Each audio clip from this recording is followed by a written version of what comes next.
The year is 1949. The world is still piecing itself back together after the devastation of World War II. Berlin, once a thriving metropolis, lies in ruins, a stark symbol of the war's toll. Yet, amidst the rubble, hope flickers.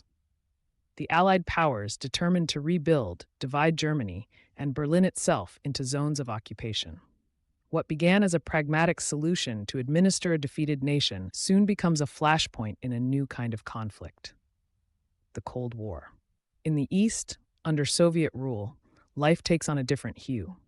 Communist ideology takes root, promising prosperity and equality.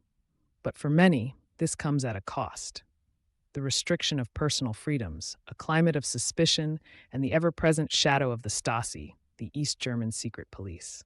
Meanwhile, in the West, fueled by the Marshall Plan, a different narrative unfolds. Capitalism flourishes, drawing people from the East seeking opportunity and a life free from oppression. By 1961, this mass exodus reaches a fever pitch, with thousands fleeing westward, draining the East German workforce and embarrassing the Soviet-backed government.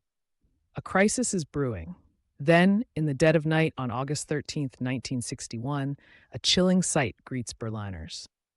Under the cover of darkness, trucks arrive carrying not building materials for reconstruction, but something far more sinister: barbed wire, concrete posts, and armed guards. A barrier is hastily erected, slicing through the heart of the city, severing streets, neighborhoods, and families without warning. The Berlin Wall, a physical manifestation of the ideological Iron Curtain, has fallen upon the city. The impact of the wall was immediate and devastating. Families were torn apart, lovers separated.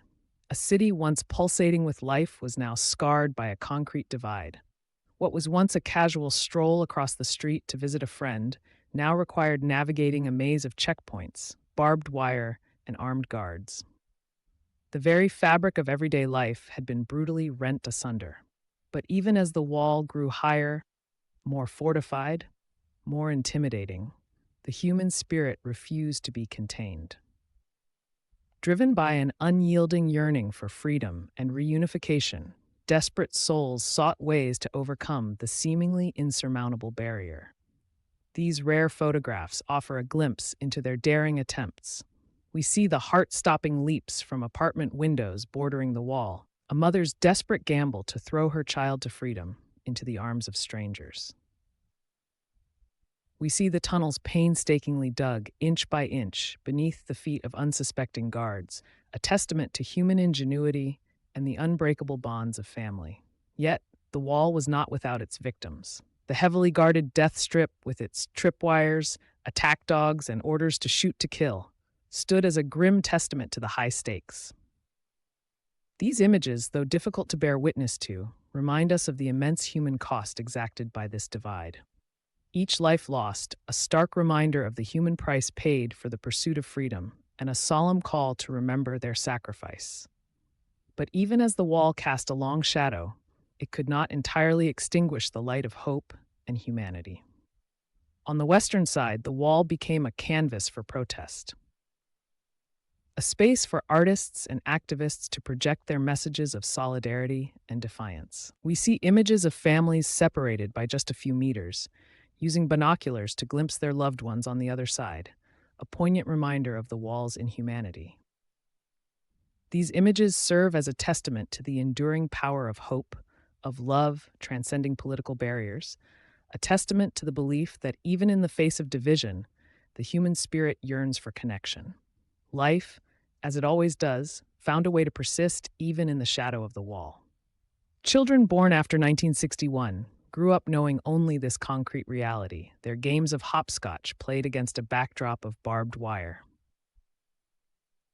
Artists, too, found a voice in the oppression, transforming the bleak concrete into a canvas for protest art, transforming the symbol of division into an expression of hope. Yet beneath the surface, the currents of change were beginning to stir. In the West, leaders like John F. Kennedy and Ronald Reagan used the stark symbolism of the wall to rally support for freedom and democracy. Images of Kennedy's visit in 1963, declaring Ich bin ein Berliner, resonated around the world, galvanizing public opinion against the wall. Years later, Reagan's poignant challenge to Gorbachev, Mr. Gorbachev, tear down this wall, echoed the growing global sentiment. Meanwhile, within the Eastern Bloc, the seeds of dissent sown by Gorbachev's reforms were beginning to take root. Protests erupted across East Germany, fueled by a yearning for the freedoms enjoyed in the West, a yearning that mirrored those desperate escapes captured in these very photos. And then it happened. On November 9th, 1989, under the weight of its own contradictions and the relentless pressure of a people yearning to be free, the Berlin Wall finally crumbled.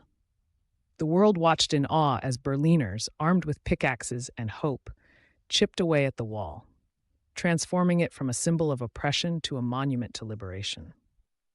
These rare photographs capture the sheer jubilation, the tears of joy, the disbelief that a city and a world, divided for so long, could be reunited. The fall of the Berlin Wall marked not just the end of the Cold War, but the triumph of the human spirit over adversity, a testament to the enduring power of hope, resilience, and the unwavering belief in a world without walls. As we wrap up today's journey through history, I hope these rare glimpses into the past have sparked your curiosity and given you a new perspective on the stories that shaped our world. If you enjoyed this video, please give it a thumbs up, share it with fellow history enthusiasts, and don't forget to subscribe to Histrospect for more fascinating content. Your support helps us continue exploring and sharing these incredible historical moments. Thanks for watching, and I'll see you in the next video.